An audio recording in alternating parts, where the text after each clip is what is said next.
Kind of chilly out here. Right. 3 days before Christmas, on that Friday, on my way to Mount Hospital for an 11-hour surgery. The last time I had brain surgery was over 2 decades ago when I was 7. I'm 27. I'm 28 now. I was completely shocked about the results of my last brain surgery, physically and mentally. What I mean by physically, they had these probes when they cut me open. They put these probes on my brain, and I was awake for this 12-hour surgery, and there was a doctor that I could see in view with this volume knob, and the neurosurgeons would say, turn it up, to the point where I would seize out due to being overstimulated, and then they would douse my brain with cold water to get me snapped back to reality. Further to say, that night I was in ICU, and then they transferred me to the general care, and then on Christmas Eve I was on my way back home. It was still unclear to me about what my disabilities would be after that 4th surgery. And again, this is my 5th diagnosis of brain cancer. Every single time in the past, I've been fortunate enough to say that I'm walking away from the hospital. But that also came with heavy disabilities. So what was going to be the case this time around? I was on some extreme pain pills where I didn't even recall the drive home. That total week, that starting out on Christmas Eve, Christmas the next day, I was a vegetable. The only thing that I could do really was get up and take a few steps, sit back down, and then stay there. I was up every 4 hours in the night to take medication. In the morning at 6, I would get up, I would take the trek downstairs into the basement to just sit. And then I'd take some exercise, go back up the stairs for lunch, go back downstairs, sit, and then just consume all the series, Harry Potter, right, Dune, you name it, I watched it, because I had an abundance of time on my hands.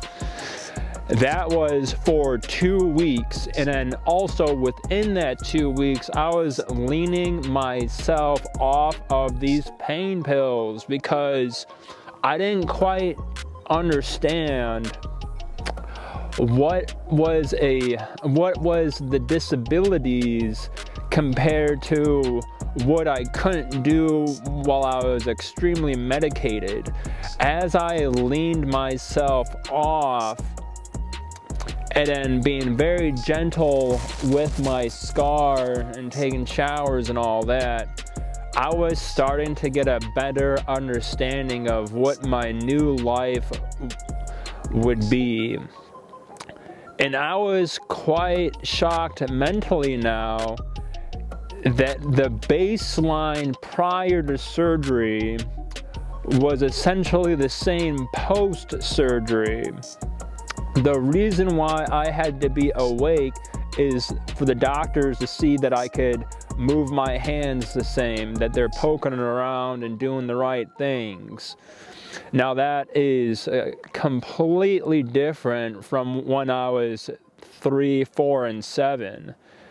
And so I am just so blessed for all the prayers and the good energy sent my way and for my family also. But more, in fact, is the abilities that I still have. It was so amazing, and this might sound silly, that I had to cut my fingernails. And last time I had brain cancer, for my left hand, using the clippers on my right hand, I couldn't do it. I just couldn't do it. I didn't have the mobility in my right hand to do that. But first time cut my fingernails after surgery, and I could do it. I could hold the clippers, and I did not cut myself. What a advancement in my abilities, right? But that's physical. Let's talk mentally. I could not formulate a sentence, let alone type something out. There have been so many people that have been reaching out, and I appreciate it and love you all so much, but I mentally could not formulate sentences because of the brain surgery and also these medications that my wife was actually sending out a lot of the messages, or at least double checking so it sounds logical of what I'm trying to type out. After I got off the extreme medications, my fogginess in my mind started to dissipate, but there's still elements of that fogginess that it's still there. Now, how much longer is this still going to be relevant and present? I'm meeting with my neurosurgeons tomorrow to find out more answers to this question, because I'm still laying low. I still can't do much. But trust me, when I get the okay, it's time to go beast mode. And that's what they were calling me during surgery because of my participation through the surgery. In fact, I had a pinhole right there in my forehead and other areas throughout my head to help secure me to the bed. But because I had to move around a lot, I want to do the extreme to make sure everybody knew what my abilities were, and I was shaking my head a little bit, and I made myself a larger hole in my forehead, but luckily that's healing up pretty well. But what is going to be the point where I'm fully healed from my surgery and my brain had enough time to just calm down to really see what my state of mind is? As in, how much more do I have to wait to find out what my mind is capable of until I take matters into my own hands?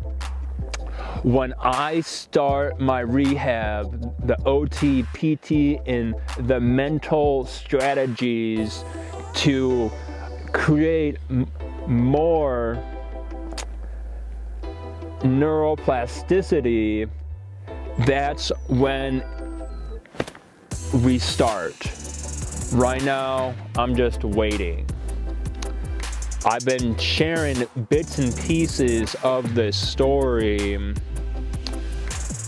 every day to various different people, but I figured let's make a long format video to just provide a general update of where I'm at.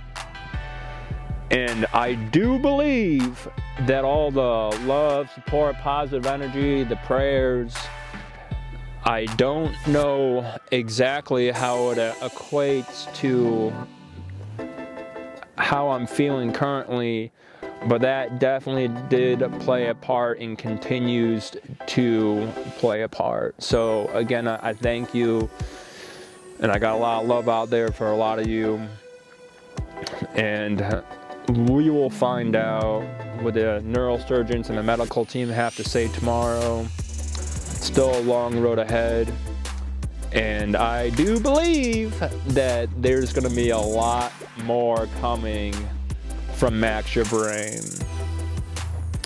Appreciate it if you made it all the way through this video, and I'm extremely blessed that I have the abilities that I still have. Peace out. Have a good one.